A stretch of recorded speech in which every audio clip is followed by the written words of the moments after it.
Man, if you get out here early enough, I'm gonna start getting up earlier. Catch that sun coming in. Yeah, that's what I'm talking about. Oh, it's 49 in here, and the low today is gonna be 24, and it's Thursday, and the weekend is almost here. Oh, before I forget, that's what I'm gonna be doing today. Everybody loves that job.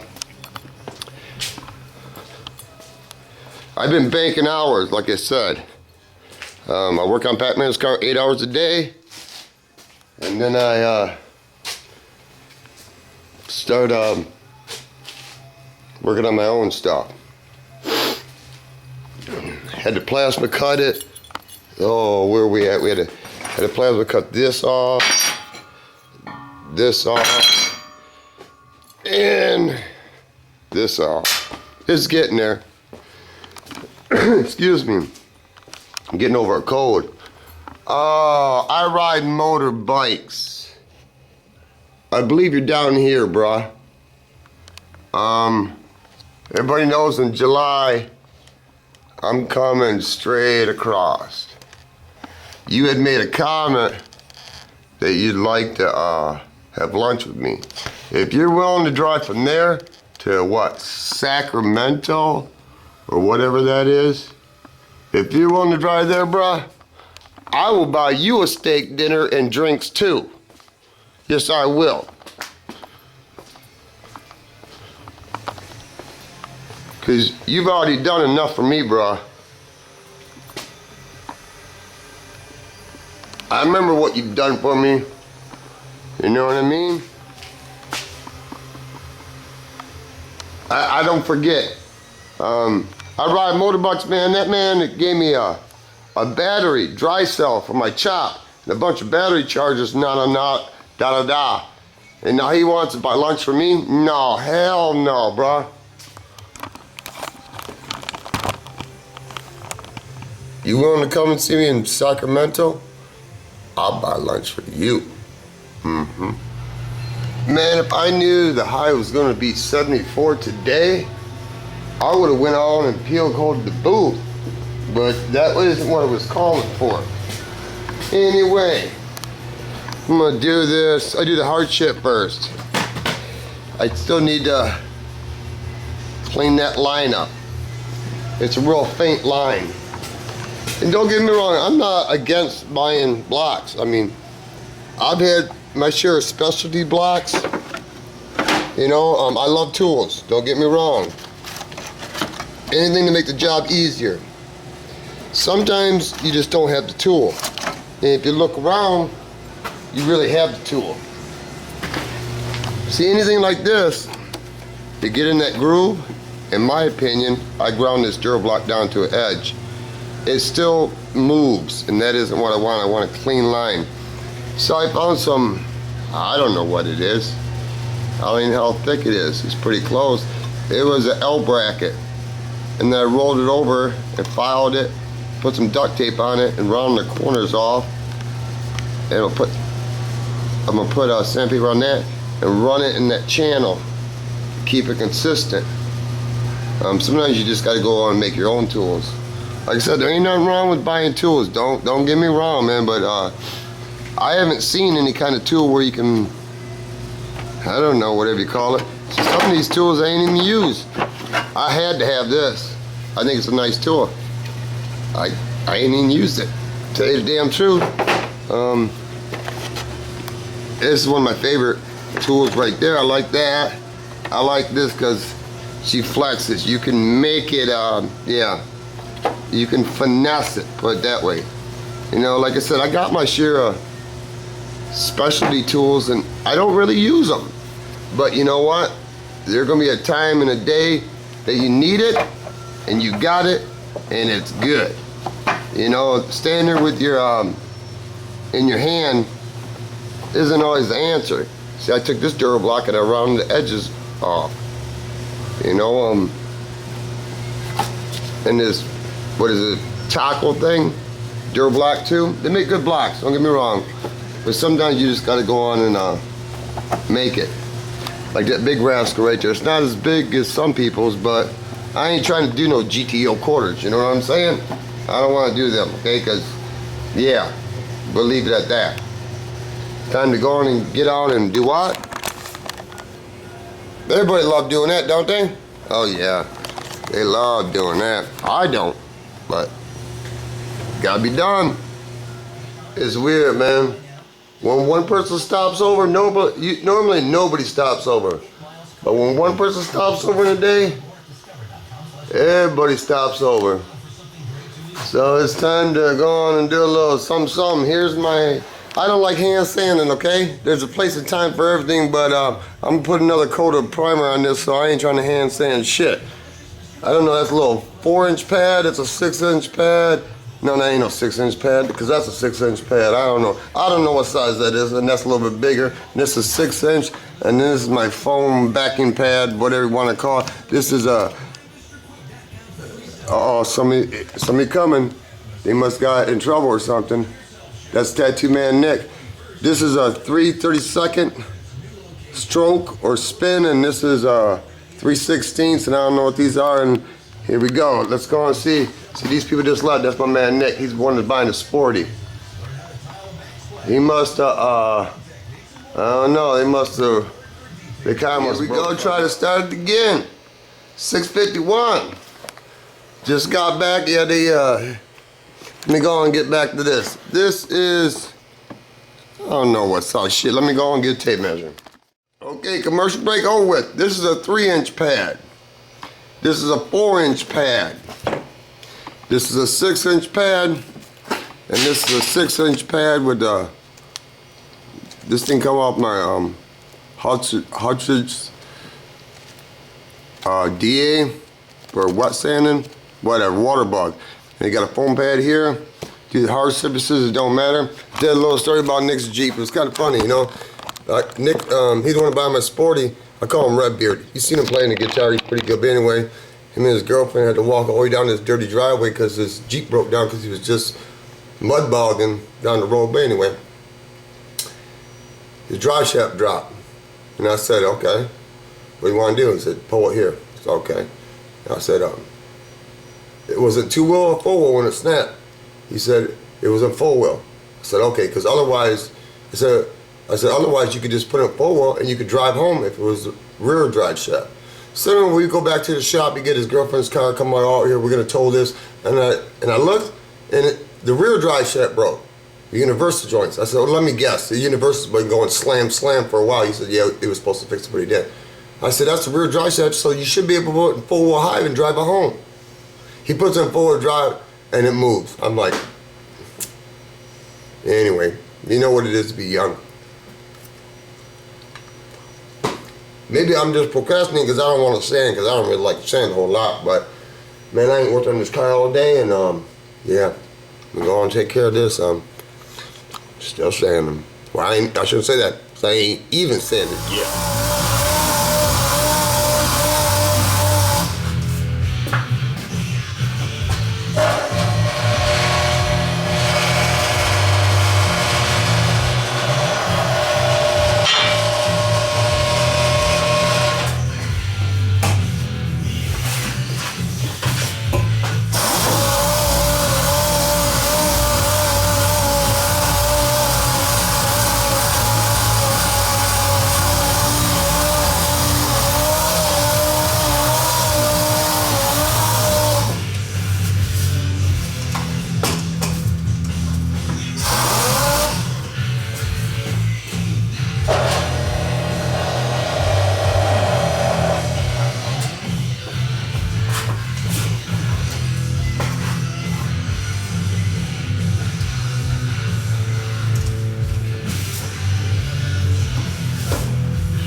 sure everybody already knows all this stuff, but you know, hey, there might be some young strapping buck that don't ain't been here and done that. But the point being is this, because I used to make the mistake a lot. You'll run across this, for example. Whoa, clean your glasses, shoe. Okay, commercial break. Well, we got a little dust going on, don't we? Okay, let's focus first. Okay, right there's a dark spot. What I used to do is I would sand this area, concentrate on this area to get that low spot out, then that would be low. The rule of thumb is you got to sand the outer stuff too, back and forth to work this down, hopefully before you hit metal, to get it to all flow. Because if you just stand right there, you're gonna be in trouble. And here's another one I used to have a hard time with. Say I'm trying to, just say this red part was high, and I'm trying to cut that edge down. While you sanded, and you could see that red, I know it's a no-brainer, but if you could see that red, you ain't sanding it. You gotta not see it. You gotta not see it. You know, otherwise, if you stand like this, if you just going up like this, you ain't getting it. That's a problem I used to have. But anyway, I don't know how long the video's been. Got the door, the quarter. It's 7:56. I'm usually done for the day, but I'm gonna go and bust this roof out. And yeah, maybe peel coat the boot tomorrow. Piece of property. Peace to oneself. Peace on earth. Rest in peace. Bigger piece of pie, piece of action, piece of puzzle, piece of pussy, piece of corn dog, piece of pizza. And when the big dogs get all done eating, even the puppies get a piece of something, motherfucker, can they get a goddamn amen? Now, like I said before, should a person sit here and sand all this shit with a DA? No, they should not. Unless your shit is money. I'm not saying this is money. But I know that this shit ain't straight. So I'm gonna pig prime it in some spots. And what I mean by pig prime is, go on and put some poly slick sand on this. Cause this is pretty up and down Lake Michigan. This stuff on the side, the bottle dust get to you. In some areas, I'm gonna slick sand. In trouble areas. No, I ain't filling a 1/4 inch. You know, people say, I've seen it in a video, see this low spot? It is very minor. I bet you it's probably not even a 30-second. Now people will tell you, go on and put some glazing putty on it. That's fine. My problem is when I start sanding the glazing putty, I start sanding this. Now this would be fine because that's paint/metal. But see that mud right there? I have a tendency to hit that and make that low. So what I do is,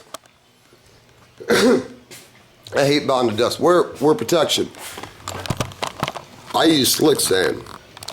And when I mix the slick sand up, I'm gonna put it in the pill bottle and see how much it shrinks. Because I'm gonna tell you what, I've seen some people make a comment that they're trying to get a primer to fix everything. Well, if you read the can of slick sand, it says for restoration. It doesn't say for fender benders. It says for restoration because this car is 40-some goddamn years old. There's more than one person got their dick skinner in this goddamn car, okay?